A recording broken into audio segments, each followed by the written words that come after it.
کیا تم نے نہیں دیکھا کہ ہم نے شیطانوں کو کافروں پر چھوڑ رکھا ہے کہ وہ ان کو خوب اکساتے رہتی ہیں؟ تو تم ان پر عذاب کے لیے جلدی نہ کرو کہ ہم تو ان کے لیے دن شمار کر رہے ہیں۔ جس روز ہم پرہیزگاروں کو رحمان کے سامنے بطور مہمان جمع کریں گے اور گناہگاروں کو دوزخ کی طرف پیاسے ہانک لے جائیں گے، تو لوگ کسی کی سفارش کا اختیار نہ رکھیں گے مگر جس نے رحمان سے اقرار لے لیا ہو، اور کہتے ہیں کہ رحمان بیٹا رکھتا ہے۔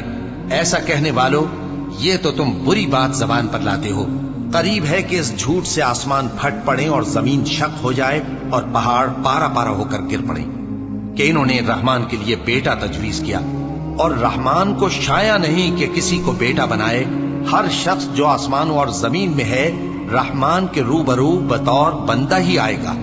اس نے ان سب کو اپنے علم سے گھیر رکھا اور ایک ایک کو شمار کر رکھا ہے، اور یہ سب قیامت کے دن اس کے سامنے اکیلے اکیلے حاضر ہوں گے۔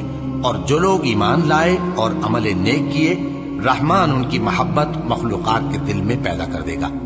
اے پیغمبر صلی اللہ علیہ وآلہ وسلم، ہم نے یہ قرآن تمہاری زبان میں آسان بنا کر نازل کیا ہے تاکہ تم اس سے پرہیزگاروں کو خوشخبری پہنچا دو اور جھگڑالوؤں کو ڈر سنا دو، اور ہم نے ان سے پہلے بہت سے گروہوں کو ہلاک کر دیا ہے۔